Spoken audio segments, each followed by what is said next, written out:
या अभंगातला आपण जर भाव पाहिला तर असा काही भाव आहे, कारण प्रत्येक जण हे प्रवासी आहे बघा. काय प्रत्येक जण प्रवासी आहे, पण केव्हापासून प्रवास चालू आहे हे माहिती नाही, पण प्रवास मात्र चालू आहे. बरं, आजकालचा हा प्रवास चालू नाही, तर अनादी कालापासून जीवाचा प्रवास चालू आहे. बरं, कुठं जायचं त्याचा मेळ नाही, बरं कुठून आला त्याचा पण मेळ नाही. त्या काकडा भजनामध्ये चांगलं सांगितलेलं आहे का, कुठून आलेले आहेत आणि कुठं जायचं काहीही पत्ता नाही. समजा आता आपल्याला सांगता येईल की आम्ही या ठिकाणाहून आलो आणि या ठिकाणावर जायचं. जसं मृदंगाचार्याला विचारलं, आपण कुठून आले बुवा? हां काय म्हणते? हां, केज. बरोबर आहे, केजहून आले. बरं, आता जाणार कुठं? हां, जाणार कुठं? केजला जाणार. म्हणजे जिथून आलेले आहेत तिथंच जाणार आहे. पुन्हा मागच्या भजनी मंडळाला जर विचारलं आपण कुठून आलात आणि कुठून जायचं, तर या मंडपामध्ये बसलेले प्रत्येकजण जिथून आले जिथं जाणार ते सगळं काही सांगणार. पण ह्या जन्म मिळण्याच्या पूर्वी आपण कुठं होतो आणि आता जन्म संपल्याच्या नंतर आपण कुठं जाणार हे सांगता येईल का? हां, जन्माच्या पूर्वीचा ठिकाणा कुठं आहे? आता जन्म तर झालाच ना, का नाही झाला? अहो, आपले जन्म झाले का नाही? काय, मला तर काहीच मेळ कळणार नाही. आपले जन्म झाले ना. हां, मग जन्म होण्याच्या पूर्वी आपण कुठं होतो? हां, कोण म्हणलं नरकामध्ये? आपण होतो कुठं होतो पण सांगता येत नाही, एवढी गोष्ट खरी आहे. बरं, आता हे शरीर संपल्याच्या नंतर आपण कुठं जाणार ते पण आपल्याला सांगता येणार नाही. जसं समुद्रातून आलेलं पाणी समुद्रातच जात असतं. पाणी कुठून आलं? पाणी कुठून आलं? समुद्रातून आलेलं आहे, त्याचं बाष्पीभवन झालं.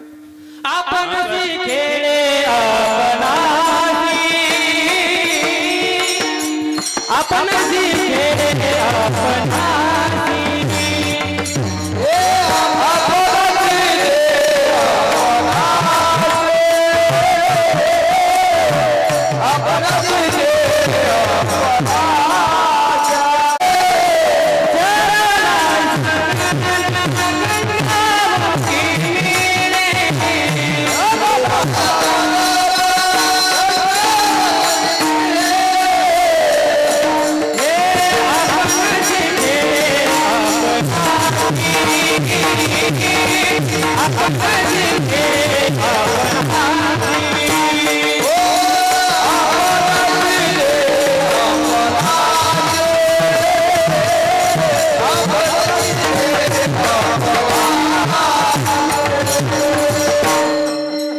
क्षरला सागर गंगा उगी मिळे, आपणची खेळी आपणामध्ये. क्षराला सागर म्हणजे समुद्र, समुद्राचं बाष्पीभवन झालं आणि ते ढगाचं त्याचे ढग बनले. वायूचा संबंध आला, अग्नीचा संबंध आला आणि ते मात्र पावसाच्या रूपानं जमिनीवर पडलेलं आहे. आणि जमिनीवर पडलेलं ते पाणी गंगेमध्ये मिळालं आणि तेच पुन्हा कुठं गेलं? हां, म्हणून एक नियम असा आहे बघा, जिथून आलो तिथं जात असतो. काय, जिथून आलेले आहेत तिथं जात असतो. आता आपण कुठून आलेले आहेत माहिती का? हा?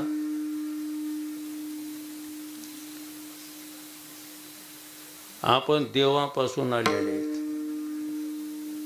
कुठून आलेले? हा, देवापासून आलेले आहेत. आणि जायचं कुठं? देवाजवळच जायचं.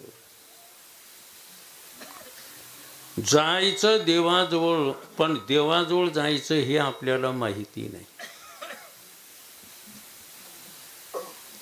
जायचं देवाजवळ, पण देवाजवळ जायचं हे आपल्याला माहिती नाही. आणि देवाकडं जाण्याचा मार्ग देखील आपल्याला माहिती नाही. म्हणजे ह्या दोन गोष्टी आहेत. कुठं जायचं हे माहिती नाही आणि जाण्याचा मात्र आपल्याला मार्ग माहिती नाही. आणि हे माहिती संताला सोडून कोणालाच नाही. संत जर सोडले ना, तर संत सोडून कोणालाही माहिती नाही आपल्याला कुठं जायचं आणि कसं जायचं. म्हणून माणसानं स्वबुद्धीनं चालण्याचा कधी प्रयत्न करू नये. साधू संतांना सांगितलेलं आहे, नका जाऊ आडराने आईशी गरजती पुराणे. आडरानानं जाऊ नका असं पुराणामध्ये देखील सांगितलेलं आहे. विठाला विठाला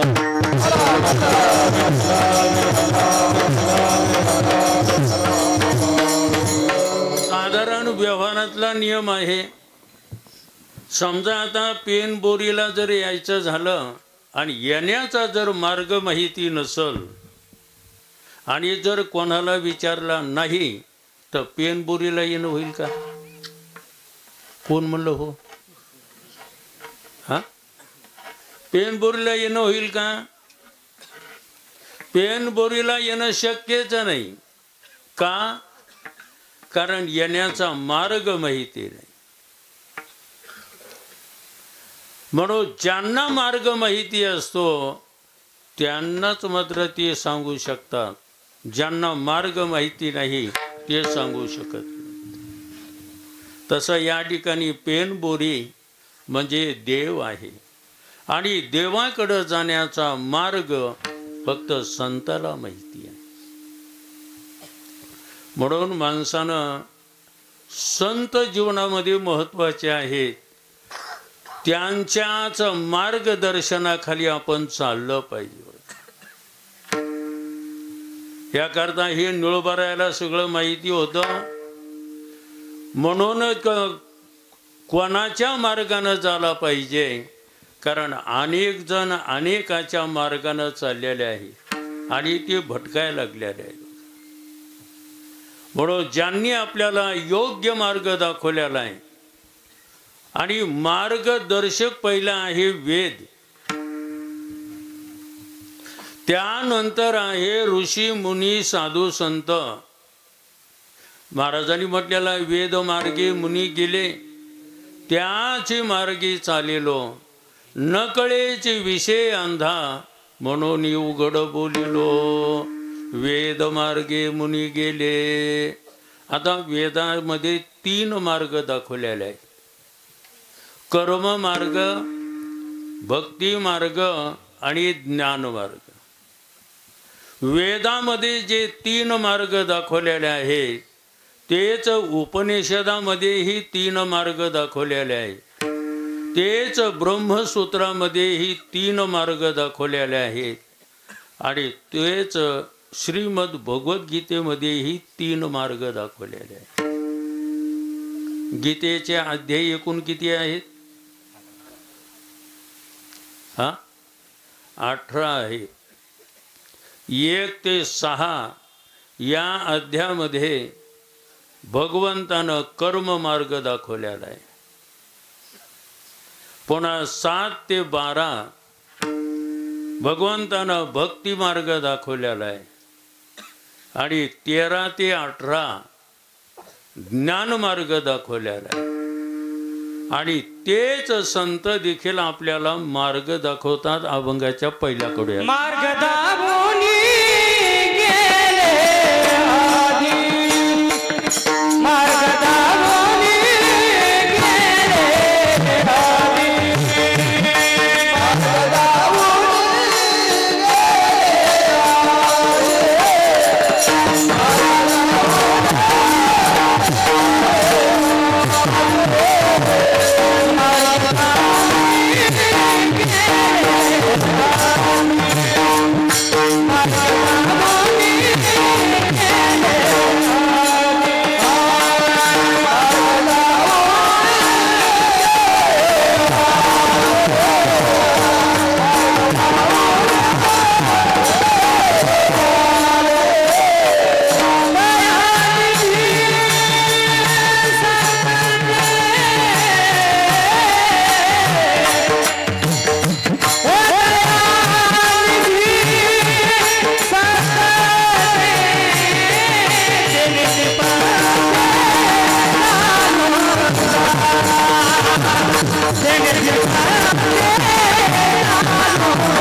मार्ग दावनी गेले आधी दयानिधी संत ते. संतानं मार्ग दाखवला. पण कोणी म्हणाल का हो नेमकं संत म्हणजे काय? तर असा विषय आहे. अस्ति ब्रह्मेति चेद्वेद सतमेन ततो विदुहो. म्हणजे ज्यांना सत्स्वरूपाची प्राप्ती झालेली आहे त्यांना संत असं म्हटलं. महाराज हे आम्हाला संत म्हणजे काय हे कळालं, पण संतांची लक्षणं काय आहे? आता संतांची लक्षणं गीता आदी ग्रंथामध्ये ठिकठिकाणी सांगितलेले आहेत. पण या ठिकाणचं थोडक्यामध्ये जर आपल्याला संताचं लक्षण सांगायचं झालं, ज्यांच्याजवळ परिपूर्ण दया आहे त्यांना म्हणायचं संत.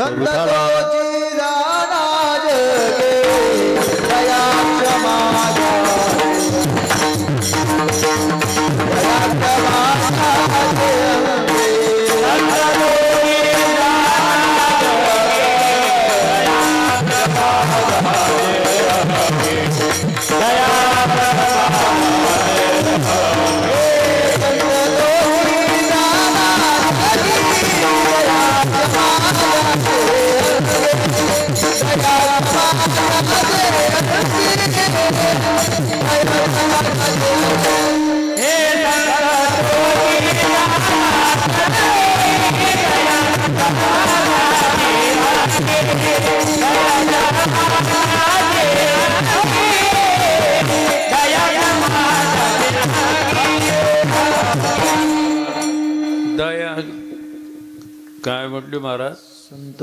संत तोचे जाना जगी दया क्षमा ज्यांचे अंगी.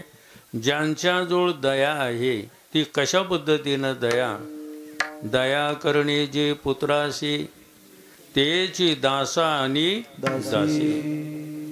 जसा आपण आपल्या कुटुंबावर दया करतो त्याप्रमाणे आपल्या हाताखाली जे काही सेवा करणारी दास दासी असतील त्यांच्यावरही दया करणं हे संताचं लक्षण आहे. किंवा क्षमा. क्षमा हे लक्षण तर संतांच्या ठिकाणी आपल्याला समोर दिसतं बघा. तुकाराम महाराजांचा जो प्रसंग आहे, तुकाराम महाराजांचा अनेकानं छळ केला, पण महाराजांना प्रतिकार केला नाही, तर उलट मात्र आपली सहानुभूती दाखवलेली आहे. म्हणजे त्या ठिकाणी क्षमा केलेली आहे. बघा, रामेश्वर शास्त्री असतील, अनगडेशाह फकीर असतील, किंवा पुन्हा मंबाजी बाबा असतील, यांच्यावर मात्र त्यात यांच्यावर क्षमाच केलेली. बघा, सांगण्याचा मुद्दा एवढा चालला, दया करणे जे पुत्राशी त्याची दासा आणि दासी. म्हणजे ज्यांच्याजवळ क्षमा हा गुण आहे किंवा दया हा गुण आहे, त्यांना संत असं म्हटलेलं आहे. एक पुन्हा महत्त्वाचा मुद्दा सांगायचा झाला, संतांची लक्षणं संतांची परीक्षा पाहण्याकरता नसतात. काय? संतांची लक्षणं संतांची परीक्षा पाहण्याकरता नसतात, तर संतांची लक्षणं ही साधकाची साधनं असतात. आता हे वाक्य कळायला का नाही कोणला माहिती? संतांची लक्षणं साधकाची साधनं असतात. म्हणून परीक्षा पाहण्याकरता संतांची लक्षणं नसतात, ते लक्षणं आपल्या अंगी बांधण्याकरता असतात. म्हणून असे जे काही संत आहेत, दयावान संत आहेत, त्यांनी आम्हाला मार्ग दाखवलेला आहे. तसे मार्ग अनेक आहेत, पण अनेक मार्गानं तर आपण जाऊ शकत नाही. कारण जो आपल्याला मार्ग पाहिजे तो मार्गानेच आपण जाऊ शकतो. जसं आपण मेडिकलमध्ये गेलो, आता तिथं सगळ्या प्रकारच्या गोळ्या असतात मेडिकलवर. मग आता आपण सगळ्याच गोळ्या घेऊन येतो का? बरं, सगळ्या गोळ्या उपयोगीच्या नाहीत का? हो, सगळ्या गोळ्या उपयोगीच्या नाहीत का? हा, सगळ्या गोळ्या उपयोगीच्या आहेत. मग आपण ते सगळं मेडिकलमधल्या सगळ्याच गोळ्या घेऊन येतो का? आपल्याला जेवढी लागते तेवढीच घेतो. एखाद्याचं डोकं दुखत असेल ते मला आपल्याला झटपट द्या. काय झटपट? अलीकड नाही राहिली वाटतं झटपट. 30-40 वर्षाच्या पूर्वी होती बघा, डोकं राहण्याची गोळी, त्याचं नाव काय होतं? झटपट. मग आता त्या मेडिकलमध्ये फक्त झटपटच आहे का सगळ्याच गोळ्या आहेत? हो, सगळ्या गोळ्या आहे. मग आता आपण सगळ्या गोळ्या घेतो का झटपटच घेतो? हा, तसा आपल्याला महत्वाचा मुद्दा देवाकडे जायचा ना. महाराजांचं वेगळ्या पद्धतीनं वाक्य, जाऊ देवाच्या गावा देव देईल विसावा. आपल्याला देवाकडे जायचं ही मात्र गोष्ट विसरू नका. विठाला विठाला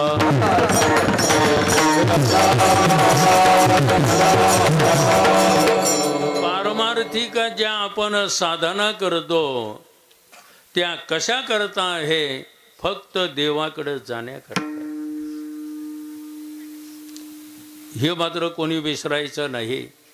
मग देवाकडे जर आपल्याला जायचं झालं तर त्याच्याकरता साधू संतांनं बाकीचे मार्ग मात्र कमी केले आणि एकच मार्ग आपल्याला ठेवलेला आहे. महाराजांचं प्रमाण आहे, मोडून या वाटा सूक्ष्म दुस्तर केला राज्य भार चाले ऐसा. मोडून या वाटा सूक्ष्म दुस्तर, मोडून या वाटा सूक्ष्म आणि दुस्तर. सूक्ष्म म्हणजे कर्म मार्ग. कर्म एवढं अतिसूक्ष्म आहे, तुम्ही कितीही कटाक्षानं करा त्याच्यामध्ये चूक होण्याची शक्यता आहे. कितीही बारकाईनं कर्म करा पण त्यामध्ये मात्र चूक होण्याची शक्यता असते. का? कर्म अतिसूक्ष्म आहे. म्हणून कर्म मार्गा देखील साधू संतांनी आपल्याला ठेवलेला नाही. आणि दुस्तर दुस्तर मार्ग म्हणजे योग मार्ग. कारण योग मार्ग फार कठीण आहे. योगाची वाटा जे निघाले का सुभटा, तया दुखाचाची भागा वाटाला. किंवा पाही पा लोहाचे चणे, जय बोचरिया पडती खाणे, तै पोट भरणे की प्राणी शुद्धी म्हणो. मग आता लोखंडाचे चणे तुम्ही तसे खा का कुटून खा, ते मात्र काय त्रासदायक आहे. त्याप्रमाणे हा कर्म मार्ग हे योग मार्ग आहे. म्हणून साधू संतानं कर्म मार्गही आपल्याकरता ठेवला नाही आणि योग मार्गही ठेवला नाही, तर एकच मार्ग सगळ्याकरता, त्याला भक्ती मार्ग म्हटलेला आहे. विठाला विठाला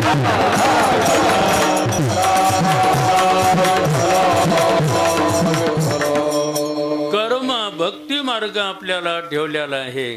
पण काही लोक म्हणते महाराज आम्हाला आणि भक्ती म्हणजेच काय माहिती,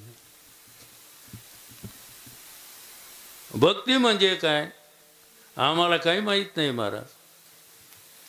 आता माहीत असून माहिती नाही का नाही कळत, माहिती असून माहिती नाही. भक्तीचं लक्षण तुकाराम महाराजांना सांगितलेलं आहे. वैराग्याचं लक्षण सांगितलं, ज्ञानाचं लक्षण सांगितलं.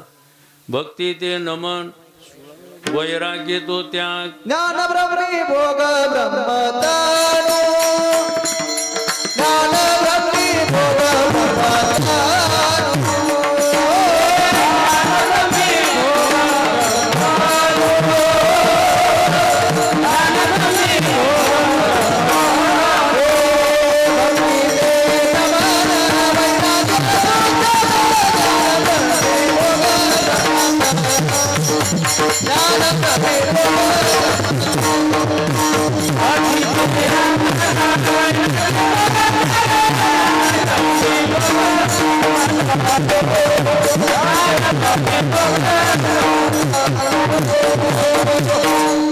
भक्ती ते नमन, वैराग्य तो त्याग, ज्ञान ब्रह्मी भोग ब्रह्मतनो. बिना खर्चाची भक्ती करता येते. बिना खर्चाची म्हणजे कळालं ना, एक पैसा पण लागत नाही भक्तीला, एक पैसाही लागत नाही. ते पैसा लागतो आपल्यालाच लागत. होय, आपल्याला पैसा लागतो, भक्तीला पैसाच लागत. म्हणजे कस काय भक्ती, बिना खर्चाची भक्ती कशी काय आहे. तुकाराम महाराजांना सांगितलं भक्ती ते नमन. नमन म्हणजे सर्वांना देव समजून नमस्कार करायचा, यालाच भक्ती म्हटलेलं आहे. आता हे आपण कीर्तन ऐका, कीर्तनात बरं वाटणार, पण कीर्तन संपलं की पुन्हा जशाला तसंच आपण राहणार. ते रबल असतं ना कीर्तनामध्ये, लय ताणत बघा. कीर्तनात रबल चांगलं ताणत आहे. विठाला विठाला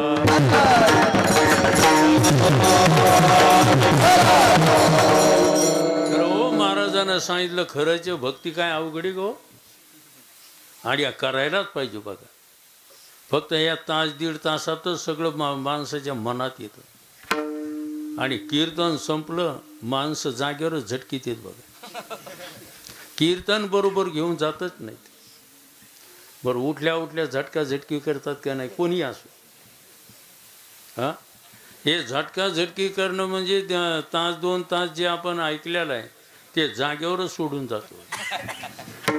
म्हणजे अभंग कोणता होता ते माहिती नाही, अभंगामध्ये काय सांगितलं ते पण लक्षात नाही. म्हणजे सगळं या ठिकाणी सोडून दिलं. आपलं भक्तीचं लक्षण चाललेलं आहे. भगवत दृष्टीनं सर्वाला नमस्कार करणं, त्याला भक्ती असं म्हटलेलं आहे. आता याला पैसा लागतो का, होय. भगवत दृष्टीनं सर्वाला हात जोडणं, याच्याकरता पैसा लागतो का, नाही ना, बिना पैशाची.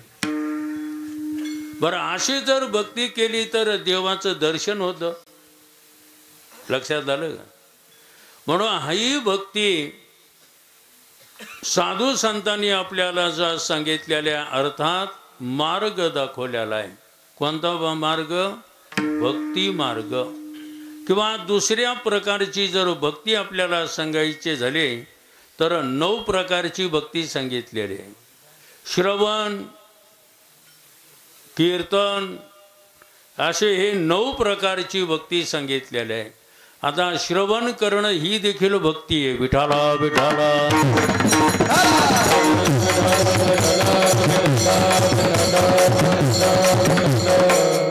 किंवा नामकीर्तन करणं ही देखील भक्ती सांगितलेली आहे. मग आता सर्व भगवत दृष्टीनं सर्वाला हात जोडा किंवा रामकृष्णारी म्हणा, या दोन्हीपैकी कोणती एक भक्तीचा स्वीकार करा, नक्की आपल्याला देवाचं दर्शन होईल. बघा, तुम्हाला कल्पनाच आहे, नामभक्ती प्रल्हादानं केलं, देवानं दर्शन दिलं. नामभक्ती ध्रुवानं केली, देवानं दर्शन दिलं. बघा, मग या भक्तीचा आपण जर स्वीकार केला तर एक दिवस आपल्याला देखील देवाचं दर्शन होईल. आणि देवाचं दर्शन होण्याकरता आपल्याला भक्ती मार्ग दाखवलेला आहे. मार्ग दावून गेले आधी दयानिधी संत ते, आणि या मार्गानं जो कोणी जाईल त्याला कुठंच अडचण नाही. दुसऱ्याकडे सांगितलं पंथे चालो जाता, पंथे चालो जाता, पंथे चालो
तेनेची पंथे चालू जाता, न पडे गुंता कुठे काही.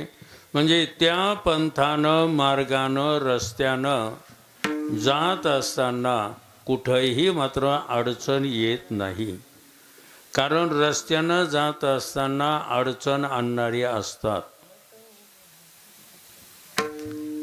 रस्त्यानं जात असताना अडचणीत आणणारे असतात. आता अडचणीत आणणारे कोण असतात तुम्ही आणि बघा. आता एखादा जर आळंदीला संस्थेमध्ये राहिला तर त्याला मात्र इकडं त्याला विचारणार नाहीत बघा. पण आळंदीला जर गेलं तर फोन करणार, तुला करमतच का. आता करमत का म्हणले ते लगेच रडायला सुरुवात करते. आता हे अडथळाचे ना. आता एखाद्या वेळेला मुलाकडून काही चुका नसतात बघा, पण मायबाप म्हणा किंवा त्यांच्या आप्त इष्ट फोनवर फोन करणार, मग हे एक प्रकारचे परमार्थाला अडचणच आहे. किंवा दुसरी गोष्ट आपल्याला सांगायचं झालं, आता समजा आपण या रस्त्यानं निघालोत, साधं व्यवहारातली गोष्ट, तर कुत्रे रस्त्यात पडलेलेच असतात. ते रस्ता सोडून कुठं राहतच नाही. मग तुम्ही जंगलामध्ये का जायना, कुठं जरी चालले तर कुत्रे मात्र रस्त्यावर दिसतात आणि ते भुकणार माणसाला. तसं आपण जर भक्ती मार्गानं जर चाललो तर त्या ठिकाणी कुत्रे म्हणजे काम क्रोधाधिक, कुत्रे म्हणजे काम क्रोधाधिक. नक्की मात्र ते काम म्हणा, क्रोध म्हणा, लोभ म्हणा, मद म्हणा, मत्सर म्हणा, दंभ म्हणा, अहंकार म्हणा, हे वर डोकं काढतात बघा. आता जे इमानदारीनं परमार्थ करणारे असतील त्यांना त्याचा अनुभव आहे. इमानदारीनं परमार्थ इमानदारीनं जे करणारे असते त्यांना त्याचा अनुभव असतो बघा. हे काम म्हणा, क्रोध म्हणा, लोभ म्हणा, मद म्हणा, मत्सर म्हणा, दंभ म्हणा, अहंकार म्हणा. आता समजा आम्हाला एखादंच कीर्तन येत असेल, एखादंच, आम्ही जमिनीवर चलतच नाही. म्हणजे तुम्हाला नाही कळणार, ते आम्हाला कळतं बघा. विठाला विठाला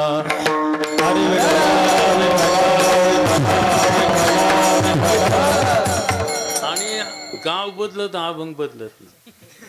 अभंग बदलला, विषय बदलत नाही. ते तुम्हाला नाही कोणाला का बसणाऱ्याला कळणार, आम्हाला कळत नाही. मग आता कीर्तन करणं म्हणजे एक प्रकारची भक्तीच आहे, पण त्याच्यामध्ये अहंकार येणार. आणि अभंग तर एकच असतो, सांगतो तुम्हाशी बाजारी विठाला, नाही तरी गेला जन्म वाया. आता कोणाचा जन्म वाया चालला हेच कळत नाही. विठाला विठा, हे म्हणजे अहंकार निर्माण होणं, हे भक्ती करता मात्र काय अडचण आहे. पण जो भक्तिपंथानं जात असतो ना, तर हे काम क्रोध देखील राहत नाहीत बघा. नाथ महाराजांचं प्रमाण आहे. एका जनार्दनी गाता हरीचे नाम, निमाली इंद्रिये देह विसरली का. जर वाणीमध्ये देवाचं नाम असेल, मनामध्ये देवाचं ध्यान असेल, तर हे काम क्रोध मात्र त्या ठिकाणी राहत नाहीत, घर सोडून निघून जातात. काम क्रोधे केले घर रीते, तुका म्हणे देह भरिला विठले, काम क्रोधे केले घर रीते. म्हणून महाराजानं म्हटलं, या भक्तिपंथानं जर चाललं तर कुठंही अडचण येत नाही. विठाला विठाला.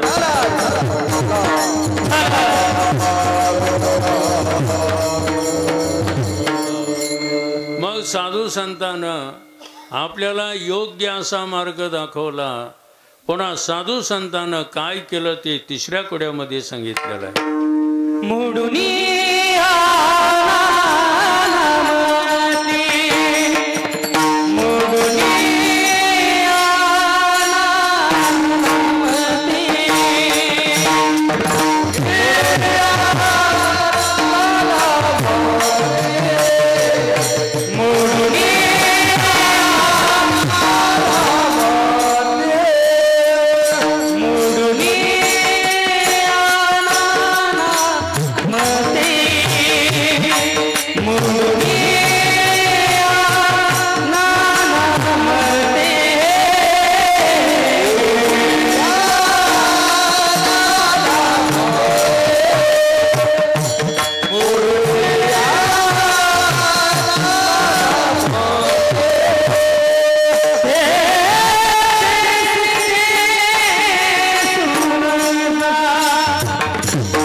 Thank you.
शेवटच म्हणायचे ना, मोडून या नानामध्ये देते सिद्धांत सौरसो. संत ज्या कामाला आलेले आहेत ते कामच करत असतात. सद्गुरू घुलेबाबाचं वाक्य आहे, संत काम घेऊन येतात आणि काम झालं की उभ्या पावलाने मात्र निघून जातात. बघा, हे आपण बिना कामाचे येणार आणि रिकामी कामं करत बसणार. बघा, आपण रिकामी कामं करत बसणार. पण सद्गुरू घुलेबाबाचं वाक्य आहे, संत काम घेऊन येतात. बघा, महाराजांचं प्रमाण आहे, आम्ही वैकुंठवासी आलेले आहेत. ते कोणतं काम आहे तर झाडू संताचे मार्ग. उजळावयालो वाटा खरा खोटा निवाडा, खरा खोटा निवाडा,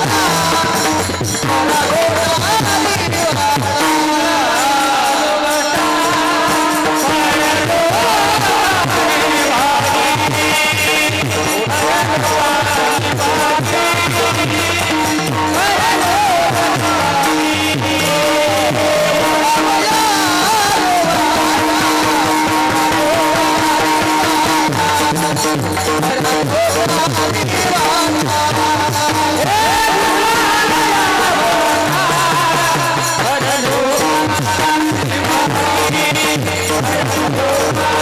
निवाडा. उजळावयालो वाटा खरा खोटा निवाडा.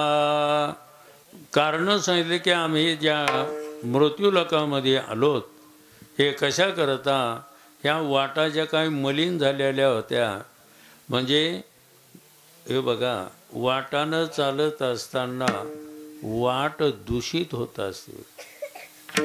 दूषित होणं म्हणजे विकृती निर्माण होणं होऊ शकते. बघा, आणि ती विकृती काढण्याकरता आम्ही या ठिकाणी आले. झाडू संताचे मार्ग. तात्पर्य अर्थ चाललेला आहे किंवा त्या कालामध्ये अनेक कोण कशाला कोण कशाला कोण कशाला काही समजत होतं. तर साधू संतांना हे जे काय आता काही देहाला देव समजत होते, काही जेवणाला भक्ती समजत होते, काही मरणाला मुक्ती समजत होती.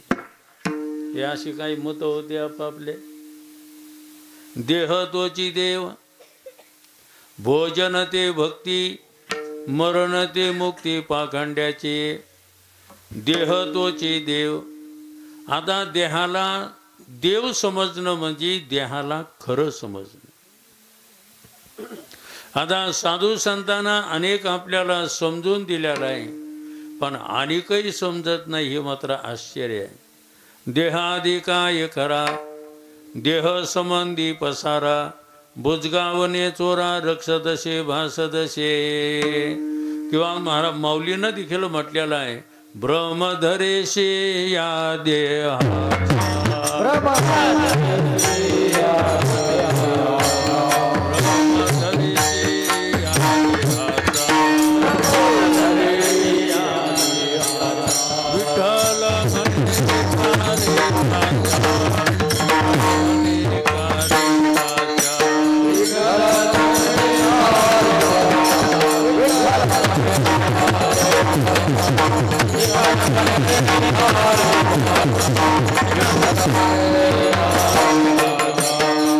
ब्रह्मधरिसिया देहाचा विठ्ठल म्हणे का रे वाचा. या देहाला खरं समजणं. महाराज म्हणतात देहाला तू खरं समजू नको, कारण देह खरा नाही, देहात खरा आहे. काय वाक्य? देह खरा आहे का देहामध्ये खरा आहे? देह खरा नाही, देहामध्ये खरा आहे. आणि माणसाच्या वरच्याला किंमत नाही, आतल्याला किंमत आहे बघा. हे पुन्हा वेगळ्या पद्धतीनं आपल्याला चिंतन करायचं झालं तर वरच्याला किंमत आहे का आतल्याला किंमत आहे? हा, त्याच्याकरता आपल्याला इथल्या इथं जर उदाहरण द्यायचं झालं, समजा पकवाज, पकवाजाला किंमत आहे का त्या पकवाजामध्ये आत असणाऱ्या आवाजाला किंमत आहे? आता पकवाजाचा आवाजच निघाला नाही तर वाजवणारा आवाज काढीतच नाही.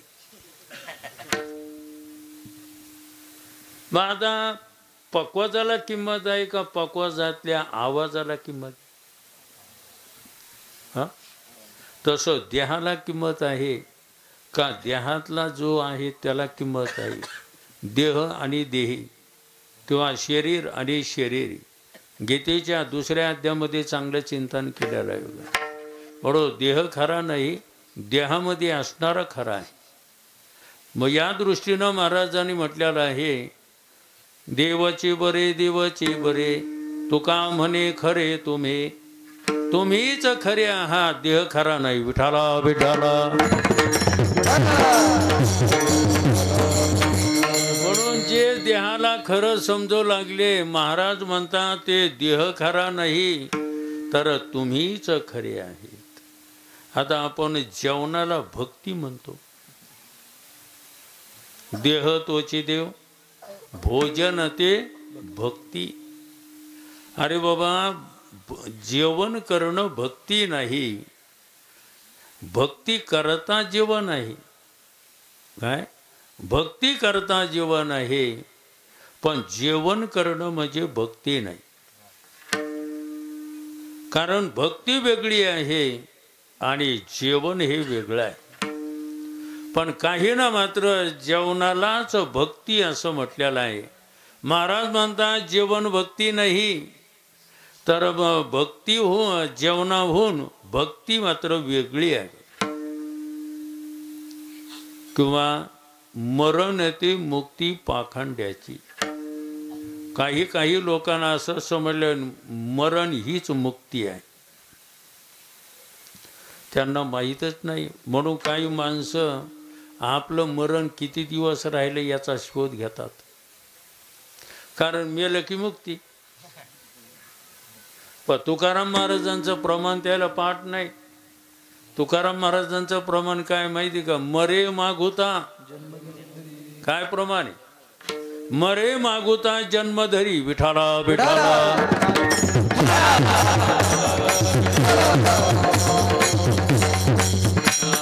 तुम्हाला माहिती नसन, मेल्यानंतर खरा मात्र काय खेळ चालू होतो बघा. मेल्यानंतर, मेल्याच्या अगोदर काही नाही बरं का. मेल्याच्या अगोदर का मरण्याच्या अगोदर खेळ आपला चालू होत नाही तेवढा, पण मेल्याच्या नंतर मात्र खरा खेळ चालू होत असतो. 11व्या दिवशी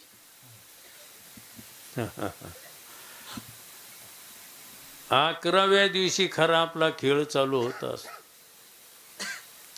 कारण त्याला पहिल्यानं मनुष्य शरीर असतं, नंतर मात्र त्याला प्रेत शरीर मिळत असतं आणि प्रेत शरीरातून मात्र पितराचं शरीर त्याला प्राप्त होत असतं. पडो प्रत्येकानं ध्यानात ठेवा, मरण म्हणजे मुक्ती नाही, मरण म्हणजे सुरुवात आहे. सुरुवात म्हणजे महाराजांना सांगितलेलं आहे, खंती तेन करा होणे गाढव कुतरा. आज आपण आपल्याला 2 पाय आहेत, पण मेल्याच्या नंतर किती पाय येतील हे सांगता येत नाही. विठाला विठाला.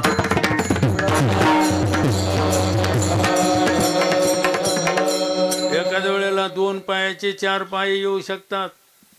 किती पाय? 4. आता कुत्र्याला 8 पाय आहेत का 4 पाय आहेत? हा, मला वाटलं आपल्या भागामध्ये 8 असते. हा, खंती ते न करा होणे गाढव कुत्रा. गाढवाला किती पाय? आणि कुत्र्याला 4. आता सध्या आपल्याला किती? 2. आणि मेल्याच्या नंतर 4 पाय येणार. हा नाही, हे हसण्याचं नाही बरं का, हे लक्षात घेण्याची गोष्ट आहे. कारण साधू संतांचे प्रमाण आहे. म्हणून मरणाला मुक्ती समजू नका. महाराज म्हणतात मरण म्हणजे मुक्ती नाही, तर मरण म्हणजे सुरुवात आहे. जे देहाला देव समजतात, जेवणाला भक्ती समजतात आणि मरणाला मुक्ती समजतात, ह्या तिन्हीचे मतं खोडून काढले. आणि महाराजानं काय केलं मग? सिद्धांतीचे सारात्मा सदोदित माया ते कल्पित तद्विवर्त.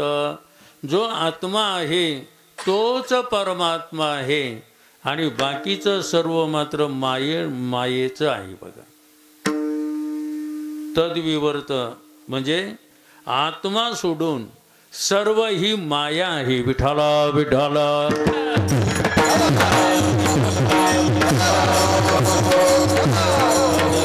थोडक्यामध्ये आपण खरे आहेत बरं का. थोडक्यामध्ये आपण खरे आहेत. आपल्याला सोडून बाकी सर्व खोटं आहे. हा सिद्धांत साधू संतांना आपल्याला दिलेला आहे. म्हणून मोडून या नानामध्ये देते सिद्धांत सौरसो. हे अनेक मताचं खंडन करून त्यांनी सिद्धांत म्हणजे आपण आत्मा परमात्मा आहे हा सिद्धांत दिला. ते कसे आहेत हे शेवटच्या कड्यामध्ये सांगितले. नीळामने आईचे संत नीळामने आईचे संत नीळामने आईचे नीळामने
म्हणे आईशे संत कृपावंत सुख सिंधू. निळोबाराय शेवटच्या कड्यामध्ये सांगतात, ज्यांनी अनेक मताचं खंडन करून सिद्धांत हातामध्ये दिलेला आहे ते कसे आहे तर कृपावंत आहेत आणि सुखाचे सिंधू आहेत. म्हणजे त्यांच्याजवळ पुष्कळ असं सुख आहे. सुख एक हिची ठाई बहुपायी संता, मनवोनी केला वास नाही नाश ही ठाई. जर आपल्याला सुख पाहिजे असेल तर दोन ठिकाणीच मिळतं, एक तर देव नाही तर संत. कारण सुखरूप ऐसा दुजा कोण सांगा, माझ्या पांडुरंगा सारी खादो. किंवा सुख एक हिची ठाई बहुपायी संताच्या. संताजवळ पुष्कळ सुख आहे, सुखाचं सागर आहेत बघा. आणि पुन्हा कृपावंत आहेत, कारण त्यांना अनेकावर कृपा केलेली आहे. अनेकावर कृपा केली म्हणजे कोणाकोणावर कृपा केलेली आहे. आता त्याचं सगळ्याला ते उदाहरणं माहिती आहेत. ज्ञानोबारायनं रेड्यावर कृपा केली. रेड्या मुखभेद बोलविला, गर्वद्विजाचा हरविला, शांतिरूपी प्रगटला ज्ञानोबा माझा. ज्ञानेश्वर महाराजानं रेड्यावर कृपा केली. मग आता ज्ञानोबाराय आपल्यावर कृपा करणार नाहीत का? ज्ञानोबारायनं पुन्हा भिंतीवर कृपा केली. चालविली जड भिंती, हरली चांगयाची भ्रांती. मोक्ष मार्गीचा सांगाती ज्ञानोबा माझा. पुन्हा दगडाचा दिखेला, दगडावर त्यांनी कृपा केली. नेवासाळ या ठिकाणी खांब आहे, खांब. त्या खांबाला टेकन देऊन गीतेचा अर्थ लिहिला, प्राकृत केले किंवा ज्ञानेश्वरी ग्रंथ लिहिला. त्या खांबाचा आज 5,000 लोक बसतील एवढा सभा मंडप आहे. कोणी पाहिला असेल तर. म्हणजे बघा, साधू संतानं, तुकाराम महाराजानं शिळेवर कृपा केली. शिळा म्हणजे दगड. तुम्हाला माहिती का, आपलं देहूला शिळा मंदिर झालेलं आहे, पाहिलं कोणी? आणि त्या मंदिराचं उद्घाटन करण्याकरता पंतप्रधान आले होते देहूला. म्हणजे बघा ना, आता कोणाकोणावर कृपा केलेली आहे. रेड्यावर कृपा केली, भिंतीवर कृपा केली, शिळेवर कृपा केली. आता याच्यापेक्षा पुन्हा वेगळं सांगायची काय गरज आहे? मग संत आपल्यावर कृपा करणार नाहीत का? कोण म्हणलं नाही? संत आपल्यावर कृपा करणार नाहीत का? मग संत आपल्यावर कृपा करतील नक्की, पण केव्हा करतील? त्यांनी जो मार्ग दाखवला त्या मार्गानं चाललं तर मात्र त्यांची आपल्यावर कृपा होईल. मग त्यांनी नेमका आपल्याला कोणता मार्ग दाखवला? तर आरंभाला महाराजांना सांगितलं, मार्ग दावनी गेले आधी दयानिधी संत ते, तेनेचे पंथे चालू जाता न पुढे गुंता कुठे काही. ज्ञानेश्वरा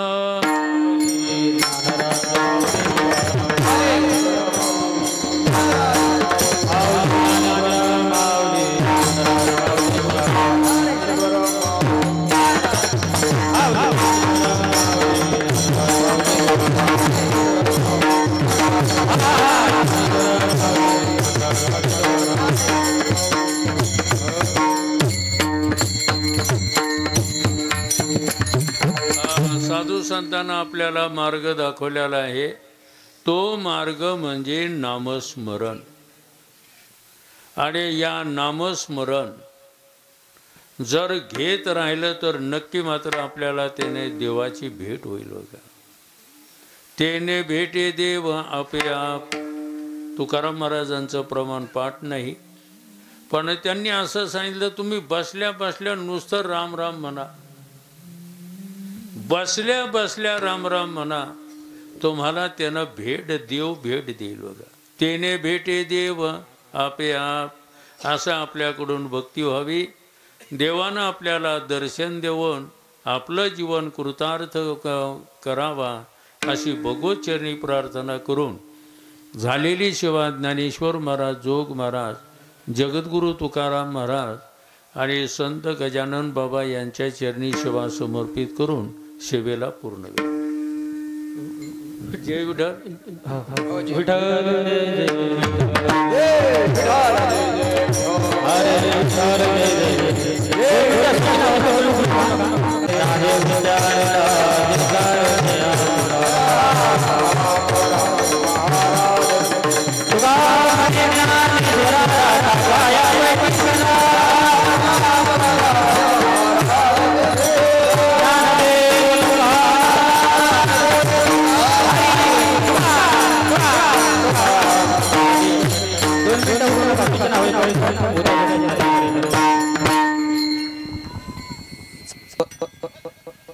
चालू असलेला आपला प्रगट दिन महोत्सवामधील आज दुसऱ्या दिवसाची कीर्तन सेवा हरिभक्तपरायण सद्गुरू श्री नामदेवजी महाराज चारठाणकर यांची झालेली आहे. तसेच उद्याची होणारी कीर्तन सेवा हरिभक्तपरायण तुषार महाराज लहाने आळंदीकर यांची होणार आहे. याची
न बने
मार्गदाव सिद्धांत सोरसू तेनेची पंथे चालू जाता न पडे गुंता कुठे काही निळा म्हणे आईशे संत कृपावंत सुख सिंधू तेनेची पंथे चालू जाता न पडे गुंता कुठे काही पांडुरंगा करू प्रथम नमन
द्वयाब्जिनी विकासू बंधू आता विनो वाग्विलासिनी जे चातुर्यार्थ कला कामिनी ते शारदा विश्वमोहिंदू समाकारे परब्रह्म स्वरूपिणी वासरा पीठनिलये सरसे नकाराय नमः शिवाय त्वदीय पाद पंकजं नमामि देवी नर्मदे नमो सद्गुरु तुकया ज्ञानदीपा नमो सद्गुरु सच्चिदानंद रूपा नमो सद्गुरु भक्त कल्याण मूर्ती नमो सद्गुरु भास्करा पूर्ण कीर्ती मार्ग दाऊनी गेले आधी दयानिधी संतते तेनेची पंथे चालू जाता न पडे गुंता कुठे काही प्रस्तुत शोभेकरता निवडलेला अभंग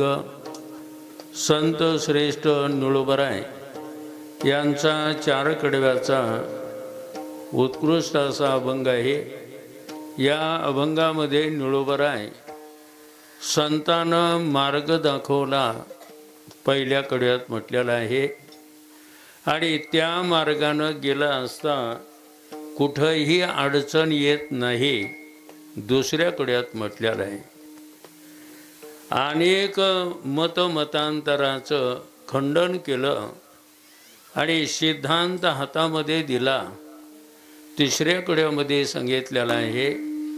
आणि असे जे काही संत आहेत ते कृपावंत आहे सुखाचे सिंधू आहेत। शेवटच्या कडव्यात म्हटलं निळा म्हणे आईशे संत कृपावंत सुख सिंधू तेनेच पंथे चालू जाता न पडे गुंता कुठे काही असा अभंगाचा सरळ सोपा अर्थ आहे। अभंगावर काही बोलण्यापूर्वी क्षेत्र पेनबुरी बोरी या नगरीमध्ये हा भव्य दिव्य स्वरूपाचा नामसप्ताह चालू आहे आणि त्या सप्ताहाचं निमित्त आपल्या भागातलं म्हणा महाराष्ट्रातलं म्हणा किंवा भारतातलं वैभव असणारे गजानन बाबा, त्यांचा हा प्रगट दिन आहे. प्रगट दिन म्हणजे यवनीद्वारानं नाही तर विना यवनीचं निर्माण होणं, त्यालाच काय म्हटलेलं आहे, प्रगट दिन. जसं आपल्याला एक दोन उदाहरणं देता येते. प्रभू रामचंद्राला देखील यवनीचा संबंध नाही. हा योनी संभव प्रगटाला हा राघव, म्हणजे त्यांना यवनीचा संबंध नाही. त्याचप्रमाणे भगवान श्रीकृष्णाची गोष्ट आहे. हा योनी संभव नव्हे काही श्रमी, नामयाचा स्वामी प्रगटला. भगवान श्रीकृष्णांना हे यवनीचा संबंध नाही. त्यातलेच असणारे पूज्य असणारे गजानन बाबा, यांना देखील यवनीचा संबंध नाही. विना यवनीचं ते प्रगट झालेले आहे. आणि तो प्रगट दिन म्हणून आपण सर्वजण साजरे करतो. काहीचा जन्मदिन साजरा केला जातो. काय जन्मदिन साजरा केला जातो. जसं माऊलीचा जन्मदिन साजरा केला जातो. जगद्गुरू तुकाराम महाराजांचा जन्मदिन साजरा केला जातो. किंवा भगवान कृष्णाचा जन्मदिन साजरा केला जातो. त्याप्रमाणे गजानन बाबाचाही प्रगट दिन आपण साजरा करता, हे मात्र सार्थ अभिमान आहे. आपले स्वतःचे तर कोणी करत असत जन्मदिन. आपले हे जन्मदिन कोणी कोणाचे साजरे करत असतो. पण देवाचे संताचे प्रगट दिन साजरा करणं ही सामान्याची गोष्ट नाही. ज्यांच्या पदरामध्ये काही पूर्वपुण्य असतं त्यांच्याकडूनच अशा प्रकारचं कार्य होत असतं. आपल्या गावामध्ये समस्त गावकरी मंडळी, भजनी मंडळी, महाराज मंडळी या सर्वांच्या वतीनं हा भव्य दिव्य स्वरूपाचा कार्यक्रम आहे. या कार्यक्रमामध्ये गावातले परिसरातली मंडळी आहे, त्याचप्रमाणे गायक वादक मंडळी पण आहेत. आणि पुन्हा पूज्य बाबा त्या खुर्चीवर बसलेले आहेत. ते मला वाटतं भागवतकार, रामायणकार, सर्व काही विद्वान असे महाराज आहेत. ते पण या कार्यक्रमाला उपस्थित आहेत. आणि आजची कीर्तन सेवा ही माझ्या वाट्याला आलेली आहे. आता या ठिकाणी येण्याचं एक दोन कारणं आहेत. एक तर पेन, बोरी आणि चारठाणा यांच्या देण्याघेण्याचा संबंध आहे.